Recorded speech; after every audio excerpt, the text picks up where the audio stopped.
кеш жағы ұстаздарым, сыныптастарым, сіздерді көргеніме өте қуаныштымын. 20 жылдық тойымыз құтты болсын. Балдардың келіншектерімен танысып жатырмыз. Бәрі өте сұлу, ақылды, әдемі келіншектер таңдаған екен. Вкустары мықты екен қойды. Қуаныштымын сіздермен танысқандарына. Бұдан былай тағы да 30 жылдық, 40 жылдық, 50 жылдық тойларымыз келе берейік. Жолдасыма рахмет, осыны көрсін деп әкеліп отырғаным.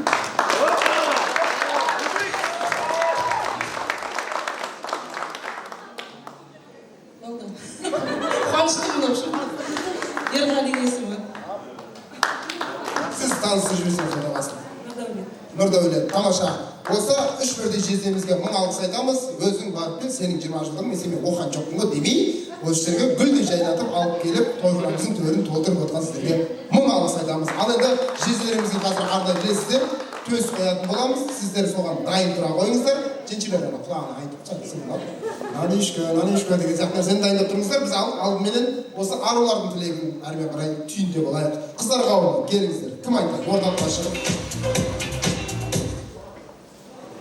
Саламатсыздар ма, тойшыл қауым.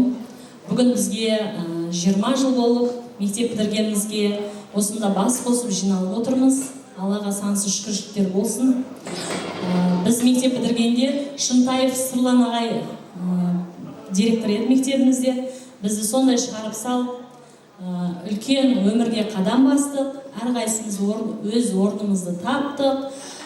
Бүгін бізді мектепте үлкен ерекше ілтипатпен Қалмұратова Гүлнар апайымыз күтіп алды. Өте үлкен рахмет, басым дейім. Сондай керемет бізге сәттер сыйлағандарыңыз үшін рахмет. Әрқашанда ұстаздарымызға 1000 алғыс айтамыз. Әрқашан басымызды иеміз. Айтатын сөздер өте көп. Алталаштың басы қосылса, төр ұстаздікі дейді. Сіздердің арқаларыңызда біздің қыздардың 80%, 90% ұстаз болды.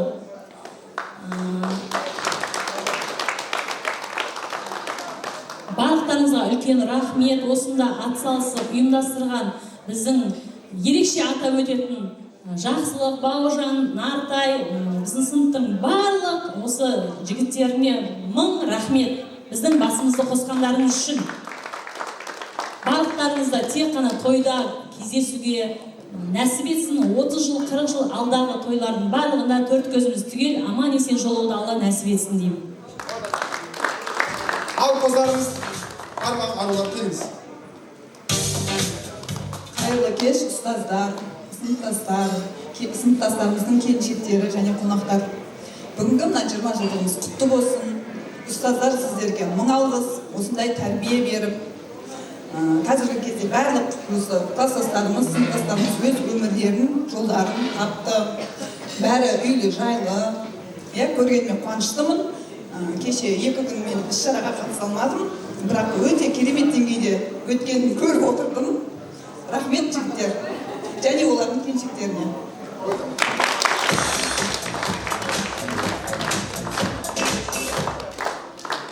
Құрметті қонақтар, құрметті ұстаздар, сыныптастар және оның жолдастары, үлкен рахмет осындай керемет дастархан, керемет көңіл күй сыйлап жатқандарыңызға.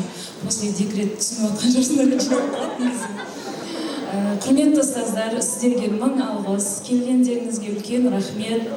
Әр мұғалімнің біздің есімізде қалған бір естелігі бар. Мысалы, Клара апай алғашқы қалам ұстатса, әдемі сөйлеудің бірден бір алып қалатын өнегесі, Анар апай пысықтықтың өнегесі, Ботагөз апай байсалдылықтың өнеге болды бізге, және Ләйла апай сұлулықтың сыйлығы. Сізге рахмет. Өзім бала кезінде Ләйла апайдың сұлулығына қатты қызығатын. Еліктегенмен де даже әзір де өте әдемсіз. Әдемі қартаюды жазсын сіздерге. Және жігіттер, үлкен рахмет, осындай қыздар келді деп кешеден бері күтіп алғансыздар. Шымкентке келсек, Шымкенттен күтіп алғансыздар. Рахмет, үлкен отбасыларыңызға бақыт, бірлік, ең бастысы татулық тілеймін. Жолдастарыңызға үлкен рахмет. Орамалдарын тағып, әдемі болып сәлем салып күтіп алып жатыр. Өздері келіп танысып жатыр. Ол күшті. Сіздердің таңдауларыңызға күмән болмаған, негізі жақсы таңдау жасасыздар. Қыздар өте әдемісіздер. Ешкім өзгермеген, өте әдемі бәрі. Үлкен рахмет барлықтарыңызға. Барлықтарыңызға бақыт тілеймін.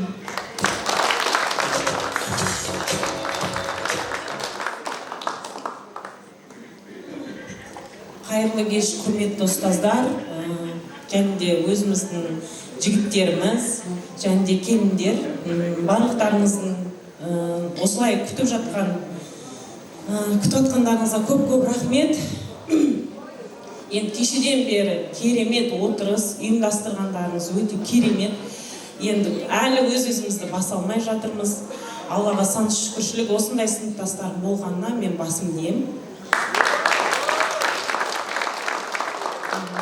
Жақсы шәкіртті тәрбиелеген ол ұстаздарымызға да басым деймін. Осы кісілердің арқасында осындай шәкірт тәрбиеленіп отыр. Осы жақсы ер адам қылатын, төрге де көрге де сүйрейтін осы біздің келіндер. Ол кісілерге де көп рахмет айтамыз. Қандай жар таңдаудан ешқашан, бірінші жар таңдаудан қателеспеу керек дейді ғой, міне жар таңдаудан қателеспепсіздер. Ризамыз. Өзіміздің атап келген сыйлығымыз бар, оны уақыт келе табыстаймыз. Және де біздің екі бойдағымыз бар, Жандос пен Ербол. Ортаға келсеңіздер.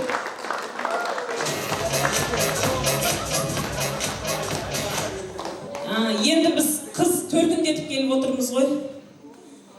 Осы жігіттерге қыздар әкеңдерші. Оқтау арнайы сыйлығымызды әкеп отырмыз. Құдай қаласа, бұл оқтауды әрбір орағанда ниет етіп орадық. Адал жар, біздің жігіттерімізді жоғардан көтеретін, отбасыларына адал ұрпақ алып келетін, осындай адал келін келе берсін. Құдай қаласа, тек жақсы күндеріміз. Құдай қаласа, сіздердің келесі тойда, сіздердің тойларыңызға барайық. Қан қыздар табысына жетті.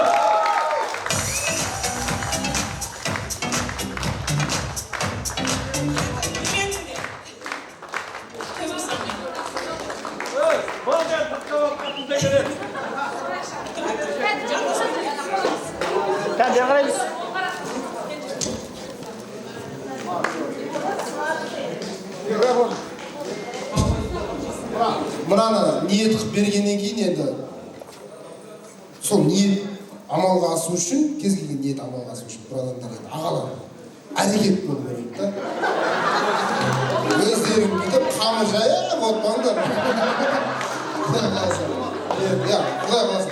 Мен енді бұл не үшін айтып жатыр? Өйткені мына күттіріп келген бақытта баянды болады дейді. Сол үшін Құдай қаласа бір жар насip етіп тұрған шығар. Сіздердің үйлену тойларыңызда, бедешар тойларыңызда біз қызметте боламыз. Тілеулесіз. Алла жар насip етсін. Енді барлығымыздың тілегіміз, ниетіміз, білемін ғой, күнде 20 жыл басқардым. Ниетіміз, тілегіміздің барлығы түпкі мағынасы осы ұстаздарға алғыс айту, достарыңызға рахмет айту ғой, оны айта бергеннен бәрі мен ойлаймын, дәмі кетеді деп, сондықтан да артта тұрған сый-сияпаттың барлығын алдыменен осы жердегі жаңа сіздер сөзге қосқан біздің алтындай жеңгелерімізге деген ниет алып берген сый-сияпаттарын табыстасақ дейміз. Бірінші А сыныбы келіп, жеңгелеріміз, А сыныбындағы келіндер ортаға шығып, сый-сияпатын ала қойсын. Күн жаққа тұрады. Бірінші А класы келіп, билейтін өзіға қоямыз. А сыныбы орталыққа келіңіздер жағына, арнайы осы бүгінгі сыныптың аруларының сіздерге алып келген сый-сияпатын қабыл алыңыздар. Музыкалық марапаттаумен.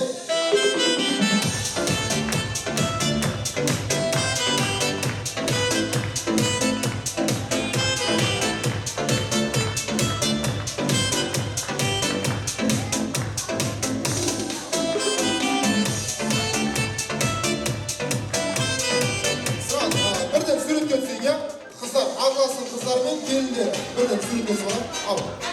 Бірмейді. Біздің бар еді сынып жетекшілерімізге.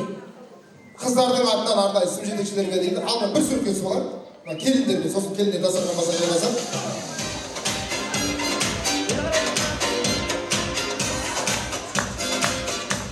Ол кісілерді әуре қылмай, дастархан басында өздеріңіз табыстасаңыздар рұқсат. Қошемет жасап қояйық ұстаздарымызға. Аруларымыз деп отыр.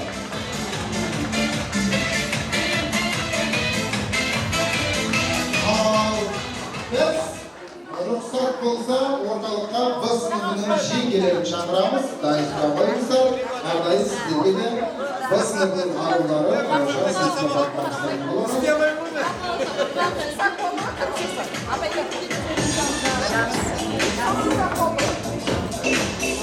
Ағаларымыздың киімдерін жуып күтіп келіп бүгін красавчиктің келуіне себепкер болып қалған бірден-бір осы нәзік жанды жеңгелеріміз. Ал Б сыныбының аруларының атынан Б сыныбындағы жеңгелерге, яғни келіндерге деген сый сияпаты музыкалық марапаттармен табыстауға рұқсат. Назар ортада болсын. Сезім махаббатқа айналама, сол сезім махаббатқа айналама, жылын байқалама, жүрегім жайқалама, айтшы маған сені көңіл жыламай ма, жарығым саламай ма, сезімнің жолын қайда.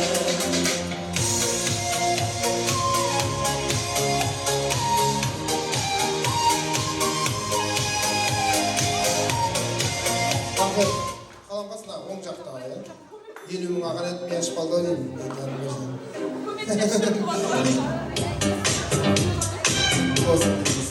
Ал енді, арулар келіндеріңіздің жанына тұрып, естелікке бір сөйлеке сұлаңыздар. Жақын жаққа тұрайық. Оғын келіншекке арнаған сыйлығымыз, кішкентай де болса көптей көріңіз. Элба сумка негізі әдемі. Ойбеттен сосын мұғалімдерімізге бар, 2 апайымызға, ағайымызға. Рахмет. Міне, 3 ары болса да қаншама 30 жігіттің тірлігі жасап қойған бір шапалақ ұрып. Алла бейілдеріңізге берсін. Сіз сөйлетесіз болсаңыз шыруынша. Естелік оқы. Бір жағынан қан чөпті ертең міне бердік қой деп айтасыз. Жақын тұрайық. Ал енді Б сыныбының арулары жоғарыға барып, жаңа сынып жетекшілерге деген сый сияпаттарыңызды табыстауға рұқсат. Ал сіздерді табыстап жатқан кезде видео түсіріп аламыз. Видеоролик аржақта болған кезде біз ортаға Б сыныбының жеңгелерін шақырайық. Келіңіздер, Б сыныбы.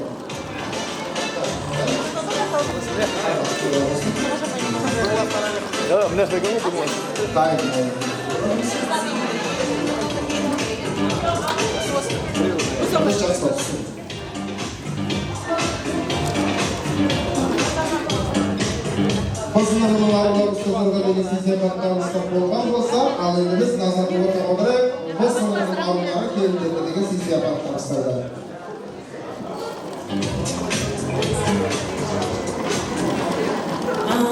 Тағы да қайырлы кеш. Біз келіндерден бұрын ең бірінші өзіміздің ұстаздарымызға сыйлағымыз келіп тұр. Бастауышпен дәріптеген Клара апайымызға, Ботагөз апайға, Нағима апайға, Анар апайға.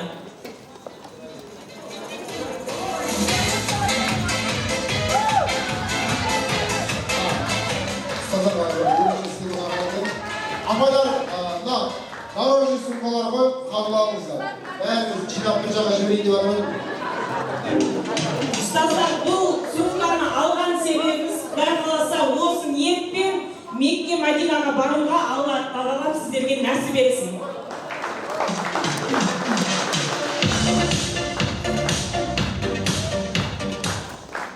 Алына біздің алтындай келіндеріміз, біздің жігіттердің бағы, біздің жігіттерді осындай қандай әдемі қылып, енді қарасаң көзің тоймайтындай қылып, осылай дәріптеп отқан сіздерге көп-көп рахмет.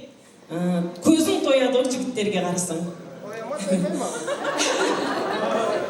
Оның барлығы мына келіндердің арқасында осындай дәрежеге, осылай бастарын көтеріп біздерді күтіп жатқан осы келіндердің арқасы. Бұл сумканы біз сіздерге де ниет етіп алдық. Құдай қаласа осы 20 жылдықтан кейін барлығымыз шетелге барып 10 күн демалып келіңіздер.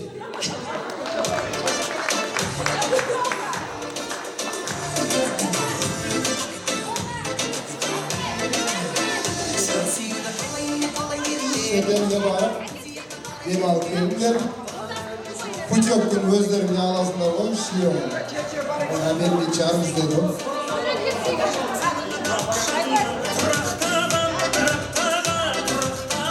Суретке солай, арулар, келіңдер, жақын тұрыңыздар.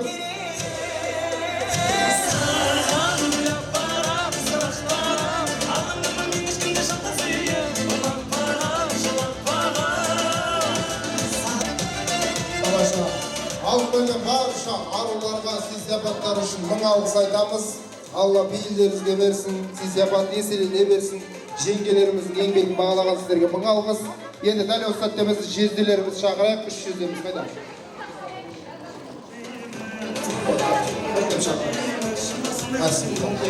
Үш жездемізге арнайы білесіздер енді, кез келген жерде дастархан жиында күйеу балаларға төс қойылады. Сол төсті тартып етейік. Жаңа, жезделер қауым. Келіңіз жезде.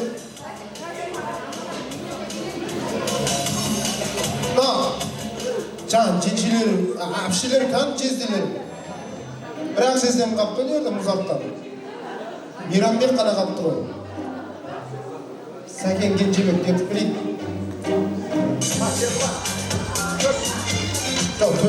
Төс бар ғой, дайын тұр ғой, жезделер таппай қалды. Төс жинадан керек тұр. Бір өзін сұра өресіз бе жезде, 3 төсті. Қайда? Шақыр жіберейік жезделеріміз, бір минут. Бұл енді кез келген 10 жылдық, 20 жылдықта болатын дүние, мына жоғарыдағы ұстаздарымыз енді бедашар тойына барғаны бар, бармағаны бар. Сондықтан да арнайылап осы бүгінгі қазір келіндерді жегедері таныстыратын боламыз, сәлем салдыратын боламыз. Оған дейін біз тілек білдірген осы аруларды ертіп келген 3 бірдей жездемізге тамаша құрметті тағам бұл күйеу балаларға қойылатын арнайы қазақтың салт дәстүрі бойынша төс ұсынылатын болады. Бұл төс білесіздер жезделер, жаңағыдай дәмін ауыстырғаннан кейін өзінің несі бар. Кеңіз жезделер. Банкоматқа барып қайттау деп тұрмын енді өзім ішімнен өзім. Наличка шешіп, дайындалып. 3 жездеміз ортаға тұра қойсын, арнайы елдің алдында төсті тартып етейік. Сосын дастархан басына арнайы сіздерге алып барып беретін боламыз. Келіңіз жезделер. Қадамдарыңыз құт болсын, мына төстен әрнайы сіздер дәмдау деп қойыңыздар. Шамала бір байыр едіңіз, көмек жасап. Жеңше асықпаңыз. Жеңше.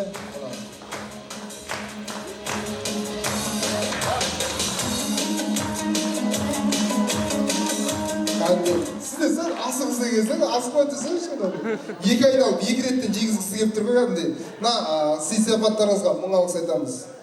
Жомарттықтарыңызға алғыс айтамыз. Алла еселеп берсін дейміз. Жезделердің құрметі үшін қол соғайық, дастархан басына жаңа. Ақшаны санаймын деп төспен бірге кетіп қалмаңыздар. Төс тапап беріңіз, арнайы дамыс дейді. Ал, қошемет, құрмет, жезделерге.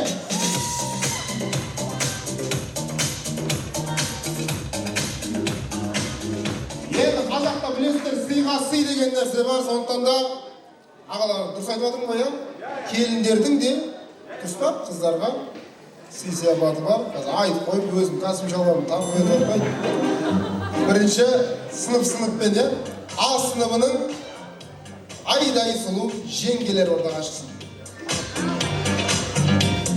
А сыныбының жеңгелер.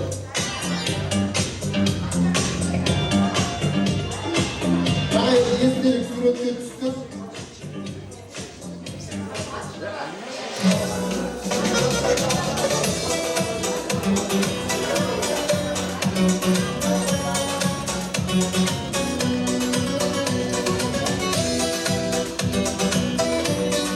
Келіндердің сыйды бір суретке түсетіміз барау, сондықтан да ағыласын қызармен шақыра берейін, уақытты тиімді пайдаланып, ары-бері жүргізіп демеңіздер, өйткені бәрібір мына жерге толық сыймаймыз. Аллаға шүкір баршылықсыздар. А сыныбының арулар ортаға келіп сый-сияпатты қабыл алыңыздар, өйткені онымен қоса гүл шоқтары да бар екен. Дастархан басында гүлмен суретке түскен. Bir түрлі сахнада тұрып суретке түсейін. Ал келіңіздер, арулар.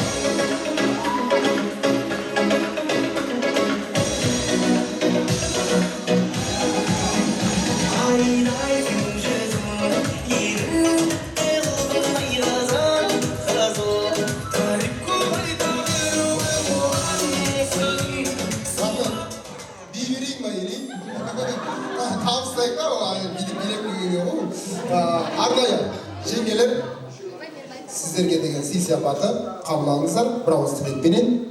Саламатсыздар ма, құрметті қонақтар, ұстаздар, қош келіпсіздер. Бүгін керемет көңіл күйде, жоғары деңгейде кешіміз өтіп жатыр, бәріңіз куәсі болып жатсыздар.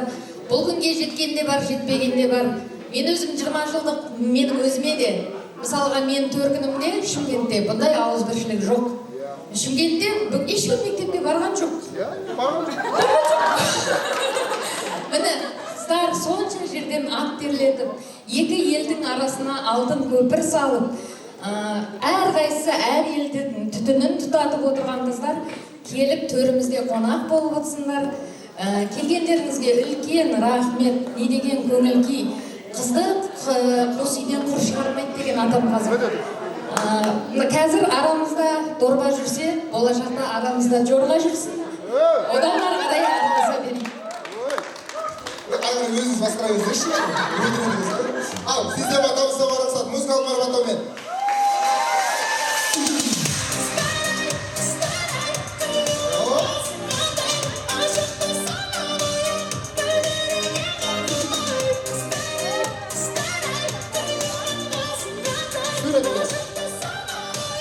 Сізде батамызда сүйрет етіп алады. Ал. Қалап моншағын шешіп берем. Тұрмысқа шықсын деген ниетпен әне, сіздің жолыңызды берсіндер. Құдай қаласа, қандай тамаша. Сөйтке солай, моншақты тақ дегеніміз дұрыс болып деп, мен жібересің. Жоқ болғанда бір не беретім деп қалады. Ал енді ортаға біз сыныбының жеңгелеріменен және сол сіздер табыстайтын аруларды ортаға шақырамыз. Біз сыныбының арулары келіңіздер. Міне. Біз айтып жатыр әпкеміз, үш қыз болсақ та деп, бірақ сырттан тірлігін қарасақ, шынымен қаншама жігіттер жасай алмайтын батылдықты жасап келіп отырған жайы бар. Сондықтан бұл арулар ерекше құрметке лайық.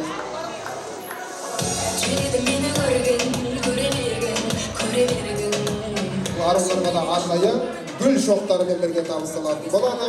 1000 алғыс музыкалық марапаттаумен.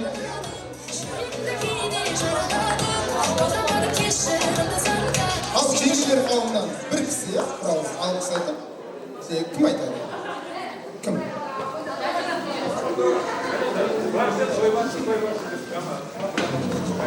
Саламатсыздар ма, қош келдіңіздер. Бүгінгі мерекелеріңіз құтты болсын. Мына біздің бүгінгі 3 аруымызға сый сияпатымыз бар. Қабыл алыңыздар. Бәрекелді. Музыкалық марапаттаумен қабыл алыңыздар.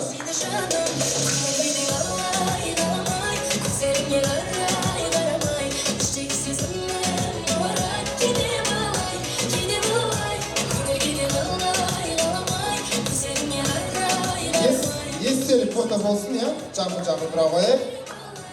Ал дастарханға жайғасақ, біз орталыққа В сыныбының жеңгелерін және де В сыныбының аруларын шақырамыз. Келіңіздер.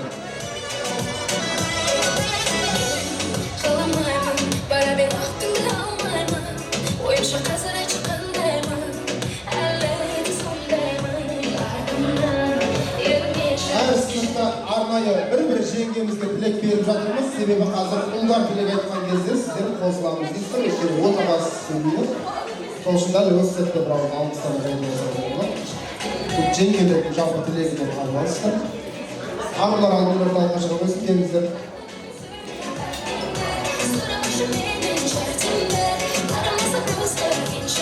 Апай, осыдан кейін сразу телевизорды ойнатам, апай. Вәде, кетіп қалаңызшы. Сіз ұтатын сияқтысыз бар ғой. Сезіп тұрмын бар. Құдай қаласа.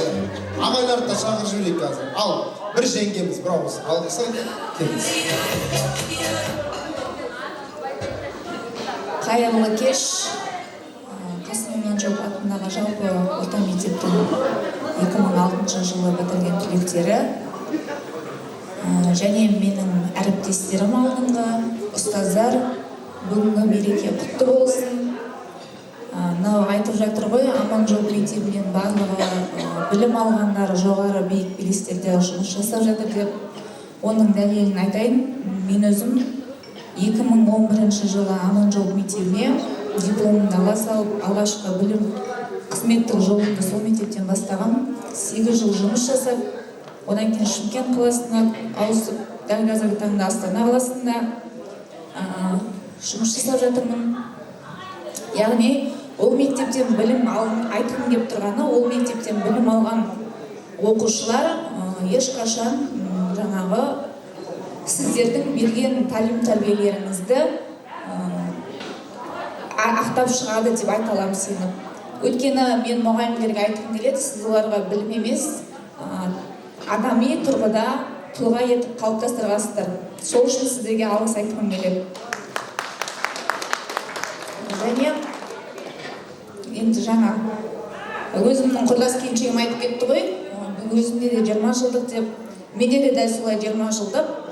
Осы тұрғыда мен өзімнің жолдасыма алғыс айтқым келеді. Осы бүгін 4-ші күннен бері біз тойлап келе жатырмыз 20 жылдықты. Түрімнен көріп тұрған жоқ шаршағаным.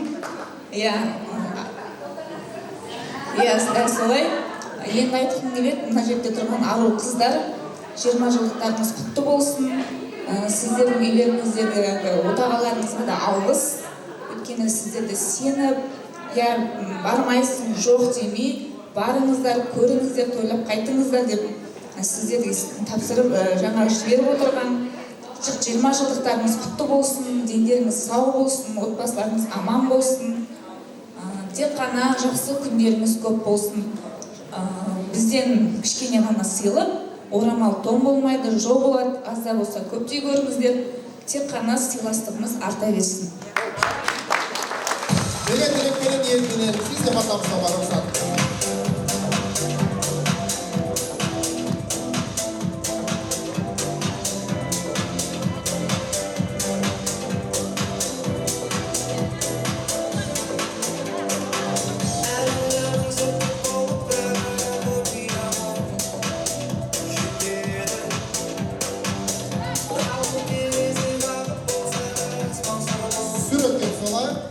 Жайбасайықтағы жеңгелеріміз осы жерде қалсын, жеңгелер қала қойыңыздар, сосын келіңіздер. Барынша бүгінгі дастархан басында отырған алтын жеңешелер ортаға шығар түгел барынша.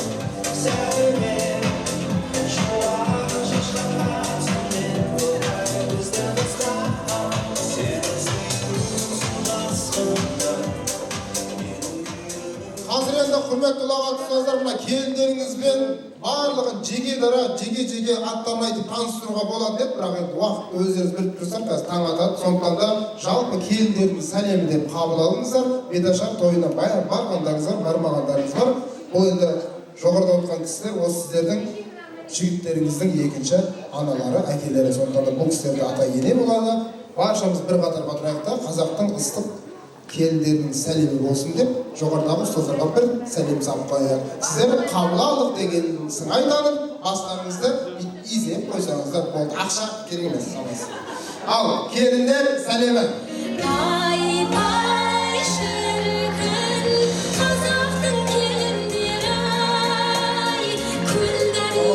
Осындағы жеңгелеріме өз атымнан, осындағы барша келген қонақтардың атынан әйел бақытын, әлемнің бақытын тілеймін. Аман жүріңіздер, аман болыңыздар. Дастархан басында.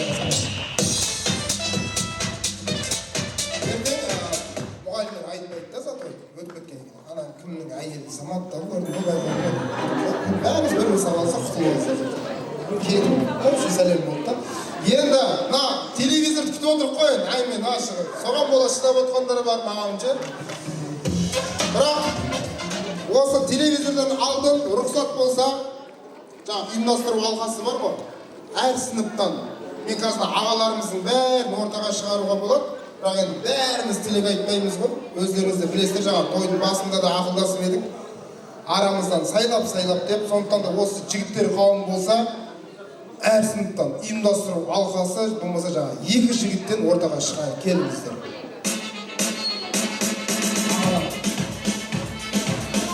Ортаға шыққаннан кейін айтамын. Суретке түсетін кезде толық құраммен шығамыз. Бірақ тілекке арнайылап рұқсат болса, айтады, біздің атымыздан осы жігіт сөйлесе, біз қалғанымыз қосыламыз дейтін жігіттерді ортаға шығарайық. Сөз сақтайды, жақсы айтады.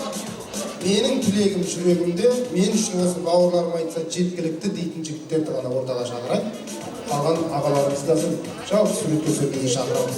Құрметті ағай, сіздер қазір ойлап қалмаңыздар, құрметті ұстаздар.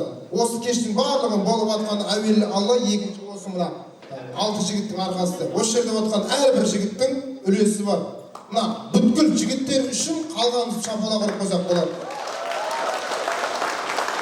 Не үшін? Өткен мен өзімді 10 жылдықта болмаған, 5 жылдық, 15 жылдықта болмаған, 3 жылдан кейін бізде де 20 жылдық, бірақ мен класстастарыммен әлі таппай жүрміз бір-бірімізді. Мектеп бітіргелі көрмеген, шынымды айтайын. Мына қарап отырып, тіл көзден сақтасын, бұндай ортасы бар адам бақытты. Мынаны ұйымдастыру оңай емес. Қазақта тойшыл қауым деп айтып жатыр ғой ұстаздар. Той істеу өте оңай. Өйткені тойдың егесі 2 адам болады. Әйел бағынады, күйеуі айтады, бол есептейді. Сөйтіп мәселе бәрі шешіледі. Ал мына 50 түлек отыр, 50 бастық бар. Мына дастарханның бәрінде үлесі бар да, ал мынаны ұйымдастыру мен сіздерге айтайын, ең қиын нәрсе. Одан да баняда гамаж киген оңай ше. Мынау әзіл-шын аралас, сондықтан да сіздерге мың алғыс. Осы жігіттерді сайлап, арқасынан мінекей баяғыда Махамбеттің Исатайдың аты шыққанмен қасында нөкерлері болған, сол сияқты сенім білдірген ағаларға Алла разы болсын. Осы жігіттер бастайды, атқарады. Қош келдіңіздер, 20 жылдарыңыз құтты болсын ағалар, жұғысты болсын бізге. Сөздің бісмілласын бір шеттен бастайды. Ассалаумағалейкум, барша келген қонақтар, ұстаздар, достар, ағалар, әлілер, жеңгелер, келіндер. Алла бүгінгі мерекеміз құтты болсын. Жалпы өте жоғары деңгейде өтіп жатыр деген ойдамын. Отбасыларыңызға амандық, дендеріңізге саулық, әрқашанда өстіп күліп ойнап, сіз біздесіп, сыйласып жүре берейік. Бүгін мына мектепте өткен іс-шарамыз әдемі өтті, Құдайға шүкір. Ұстаздарға рахмет. Ал достарым, дендеріңіз сау болсын. Құдай қаласа, осы жылдан қалмай келесі жыл тағы жиналып, 10 жылдан кейін тағы жиналып, жинала берейік. Сыйластығымыз сумас деген бас. Дендеріңіз сау болсын. Жақсы күндеріңіз көп болсын. Рахмет. Кеш, құрметті жерлестер, ауылдастар, сыныптастар, класстастар, бүкіл өзіміздің Төменгі Торғай мөлтек ауданында бірге өскен керемет жандар отырған өте қуаныштымын. 20 жылдан кейін осылай қайта жүздесіп отқаныма, көргенім бар, көрмегенім бар. Осы сәтте мектепте сіздер берген тәрбиені алған екен, үлкен қадамға бастадық. Өте үлкен жауапкершілік. Себебі мектеп бітірген кезде Шынтаев Сырлыбек деген кісі менің атам болады, әкем ағасы болады. Фамилиямыз бір. Содан кейін өздерінде алтындай жігіттермен, асындай қыздармен бала күнім бірге өтті, сыныптас дос болдым. Үлкен өмірге қадам басқан кезде сендердің бірінші өзімнің, одан кейін сендердің аттарыңды бұзбайын деп бар жерде мектепте берген білімге, тәрбиеге бірінші кезекте, одан кейін білімге адал болуға, әйтеуір қайда жүрсем де сендер жанымда болдыңыздар, есімде болдыңыздар. Сол бұл күнді көрмеген жігіттер де бар. Көрген қуаныштымын айтыңыз. Ассалаумағалейкум, құрметті ұстаздар, ағалар, інілер, сыныптастар. Бүгінгі тойымызға қош келіпсіздер. Мынау бірлік бар жерде тірлік бар дейді ғой. Мынау істеп жатқан нәрсеміз бірліктің арқасында. Ұстаз жақсының ұстанымы жақсы дейді. Ұстаздардың арқасында осындай ұйымдастырып, яғып атқанымыз, осындай тәрбие беріп, біздің құрдастарға ұядан ұшырған ұстаздарымызға мың алғыс. Енді сөз бар деп жатыр, қысқа сөйлейік, Құдай қаласа. Өмір сүру керек, достар, әкең ұялмайтындай, анаң жыламайтындай өмір сүру керек. Құдай қаласа сөйтіп өмір сүрейік. Деніміз сау, отбасымыз аман болсын.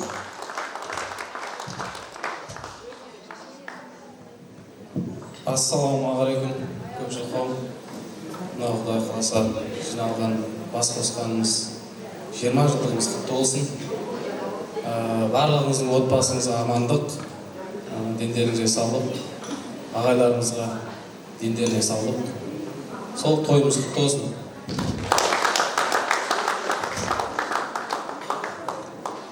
Ассалаумағалейкум, класстастар, ағайлар, апайлар, жылдығымыз құтты болсын, дендеріңіз сау болсын. Құдай қаласа 40 жылдық, 30 жылдықтар кездесе берейік.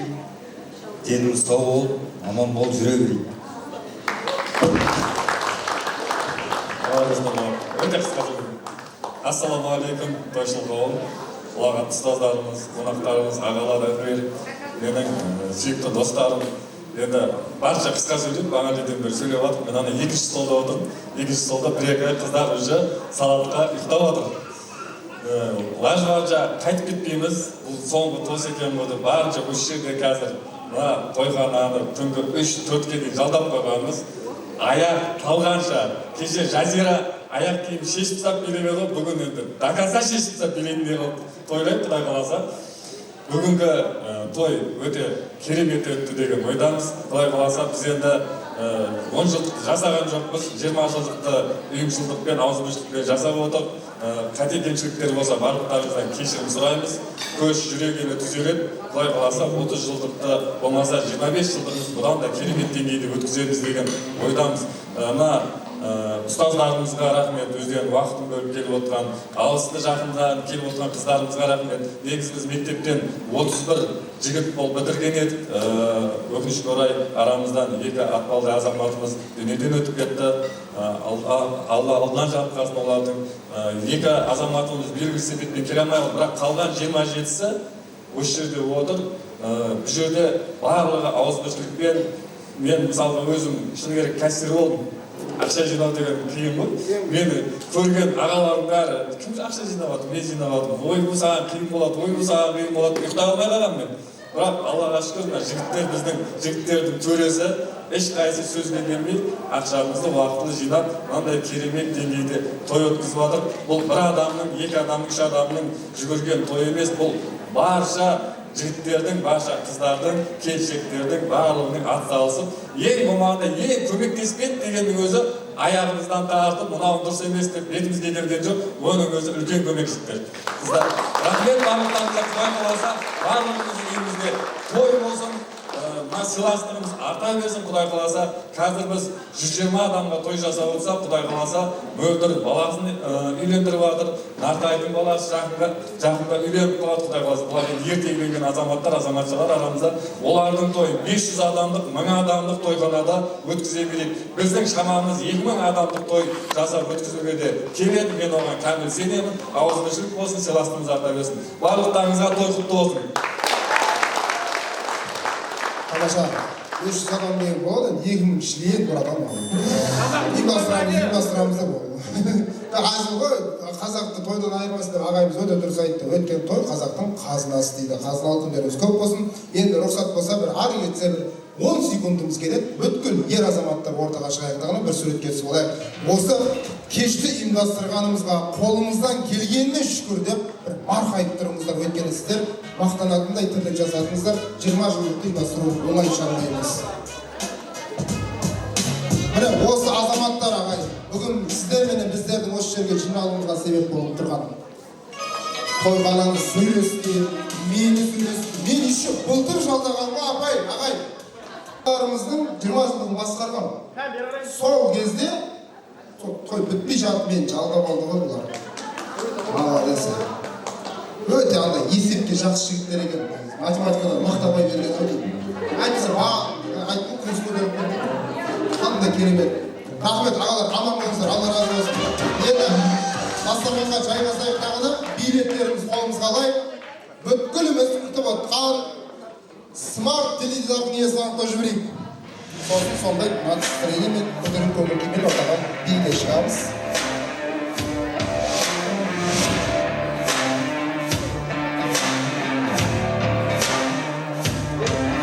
Мына телевизорға өзі кез келген кинода анау бандиттің бастығына жетем дегенше біразмен төбелесіп шығады ғой. Соған ұқсап мыналардан бастаймыз. Бірден телевизор беріп жүріп қызық емес болып қалмасын. Так, сында біріншісін мен алып берейін. Сосын ары қарай жеңген адамдар алып береді. Алғашқы сыйлық мына сыйлық. Нұрлан аға отырмаса екен, Құдай қаласа. Нұрлан аға, билетіңіз бар ба, я? Билетіңіз бар ба? Бар, жарым.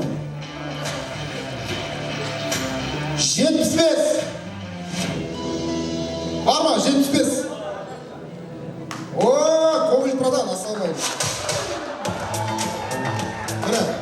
алғашқы сыйлық сіз ұтып алдыңыз, құтты болсын. Ешқандай міне бисіз, күйсіз, әнсіз. Енді келіңіз дағаны қолыңызбен алып, мына екінші дәл өзіңіз сияқты сыйлықтың иесін анықтап беріңіз. Дәл өзіңіз сияқты тағы бір коврик шықсын. 28. Бар ма 28?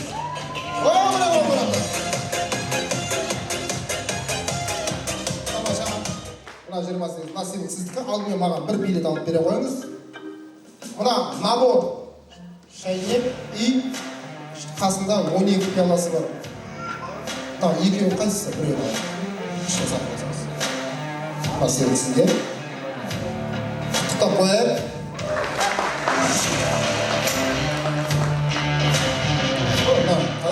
Құдай құдірет 28 деген нөмірді алып еді, енді 82 деген нөмір шықты. 82! Кім? Жеңгелер ма? Жеңгелерге?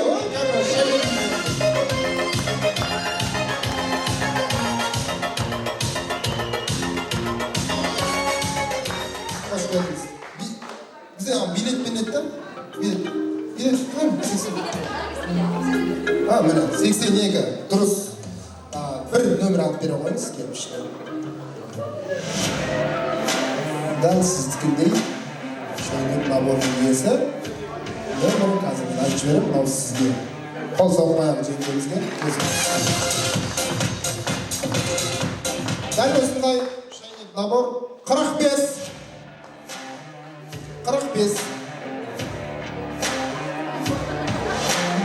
Адам бар болса да өтірік шықпай телевизорға қатсам деген болмасын ба? Алып тастаймын бәрін. Ішіне салмаймын ба? 45. Одан да шайнек болсын аппаңыздар. Жоқ па? 1, 45, 2, 45, 3. Басқа? Рахмет. Басқа шай ішуге жақты. 45. Жоқ болғанда қарағанда. Сосын мен қазір бір мұғалімдерге рахмет айтайын деп тұрып айтпақшы. 65. О, жеңжелер. 65 тамаша. Настроение неге жоқ? Телевизор деп отқан бедіңіз. Настроение қылап шықтыңыз. Так, енді үлкендер сыйлықтар. Шам сорғыш, 3-ші орын.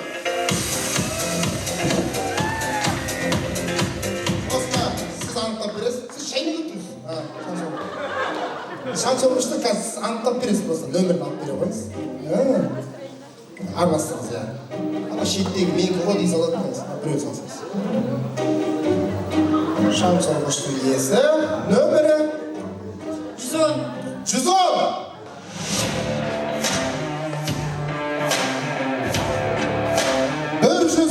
Апайыңыз ба? О, бірі. Нүрекең апарып береді. Шам сорғыш. Қолдана!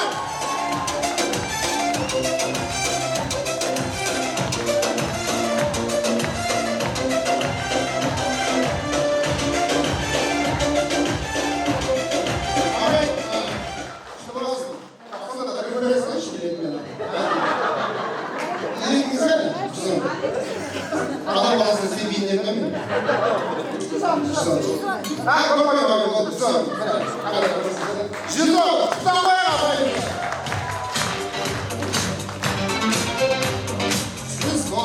шам сорғыштың иесі қандай керемет.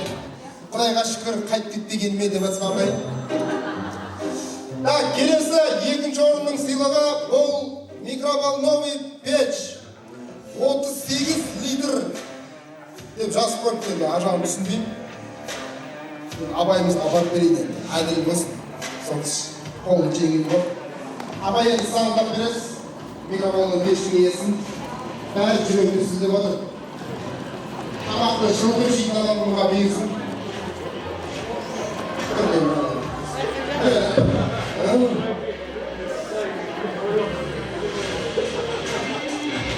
Микроволновый пештің иесі нөмір отыр 2. 2 деген билет.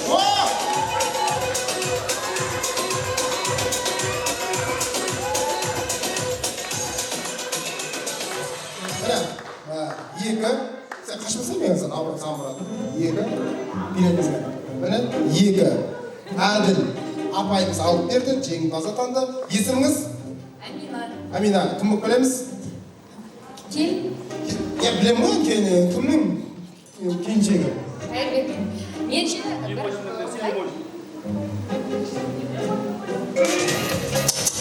Мен бір жақсы ниет жасап отырмын.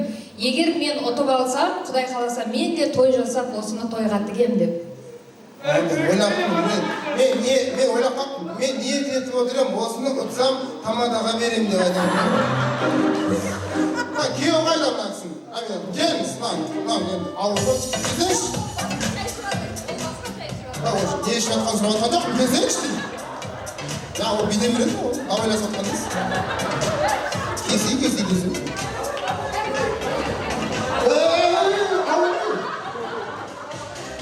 Ер азамат алсын ба міне? Апайымыз алып беріп отыр. Құтты болсын айтамыз ба? Шамал ауытпайық. Аламыз деймін, ау. Осы жерде тойға тағы.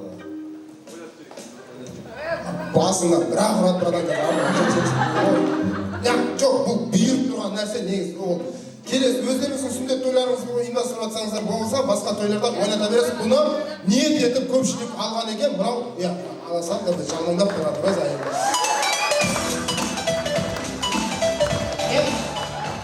Бас жүлдені телевизор, жоқ, дұрыс қой енді, бұйырған бақты да бағалай білу керек та бір адам, ол қандай? Жоқ, шедірі оған біліп тұрмыз, басқаша ішіп отыр. Ертең бағар күн айтайын деп тұр ғой сізге. Айтпайсың ба, Амина деп. Тоқтатпайсың ба, Амина деп. Мен өз-өзімді емес едім ғой, Амина. Тамақты немен жылдамыз, Амина.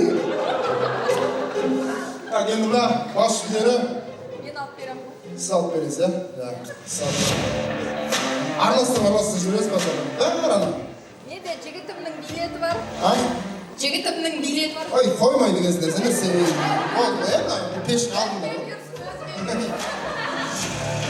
Ал, жігітімнің билетін айтшы. Сол болса оқымай қойсын. Болды ма? Жайғасыңыз.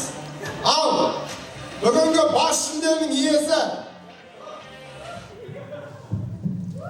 Амина, смело отырып шайын ішіп. Вообще қатысы жоқса. Мына, жүзден басталатындар бар ғой, 3 сандар. Солар үмітін үзе берсін. Андай бітіп, уайымдап жүрекке салып жоқ, артық уайым керек емес. Еркін демалып, қандай биге билейміз деп отыра беріңіздер. 20-дан 29-ға дейінгі адамдар орнынан тұрсын. 20, 21, 22, 23, 24, 25, 26, 27, 28, 29. Осы сіздер орнынан тұрсын, осы сіздер біреу телевизор отырмаған. Просто орнымыздан тұрайық, қалғанымыз отырайық. Телевизордың иесі 2006 жылғы түлектердің Қасым Аманжолов атындағы орта мектебінің 2006 жылғы түлектердің 20 жылғы кездесу кешінде бас жүлде смарт теледидар лотереядан ұтып алған бақытты жанның нөмірі 20 алды.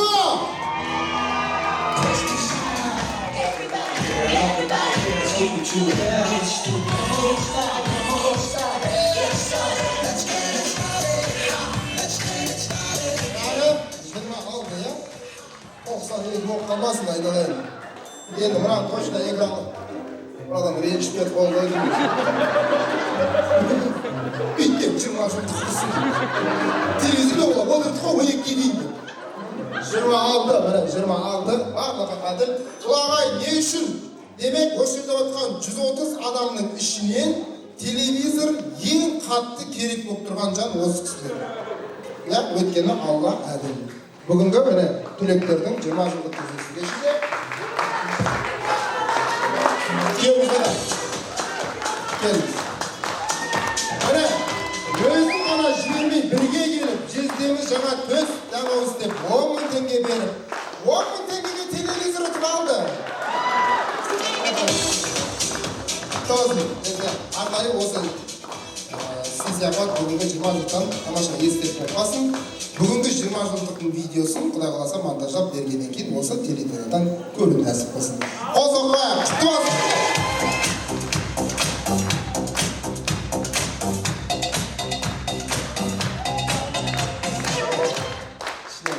Құдайға шүкір. Екі жерге отырып, екі билет алғанымызға шүкір. Біреу арқасынан шықпай қалатын деп тұр. Мен енді мына жерде отырған маған ұстаздарға алғыс айтқым келіп тұр. Өз атымнан неге десеңіздер, бұндай жиынды жасап жатқандар көп қой, оңтүстікте. Бірақ құрметті ұлағат ұстаздар, сіздердің ұлдарыңыз, сіздердің қыздарыңыз бүгінгі жиынды әрбір айтқан тілек қабыл болатындай қылып жасаған. Неге? Себебі дастарханда ащы су жоқ. Халал қылып жасап тұр. Адал дастархан.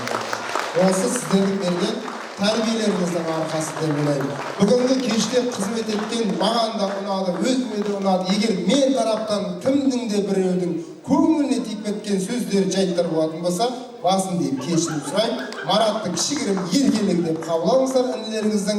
Әрқайсыңыздың тойларыңызда жолыққанша күн аман, ден сау болсын. 20 жылдық бұнымен біткен жоқ, 20 жылдық әрмен қарай бимен жалғасатын болады. Баршаңызға мың алғыс, тойда жолға ағайындар. Құтты болсын, құрметті түлектер 20 жылдықтар.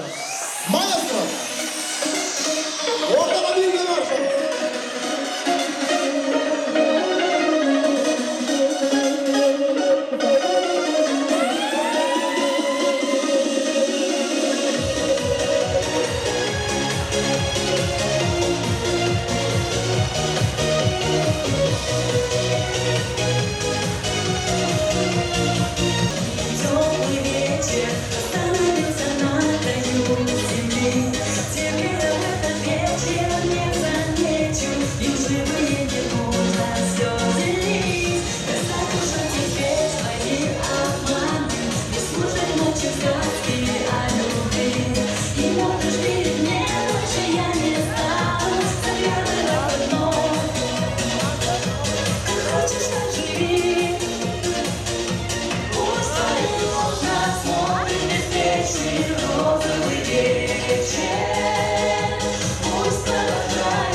кетті жас кетті сезген жоқсың қызғандық бұл махаббат өзгерді өзгермес қызғандық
I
Seni son bir vurmanın kuşağında tepemden şırırın türbetinin ne?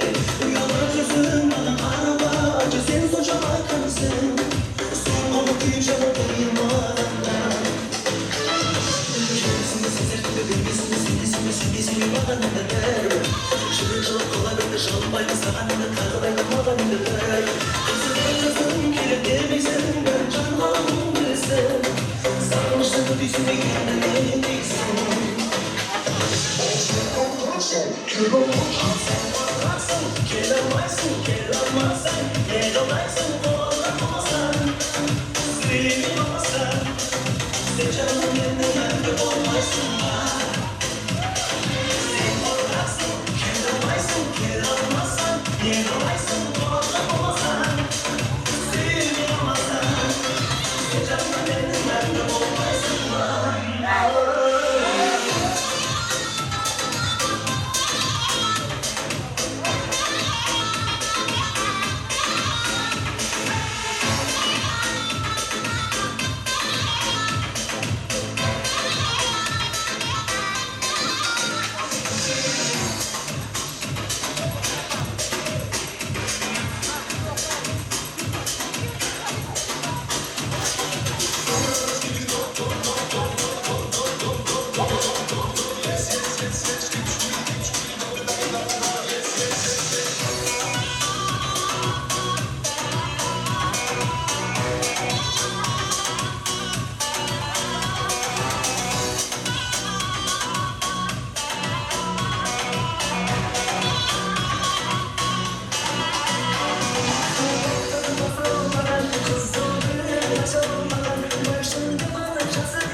Ayak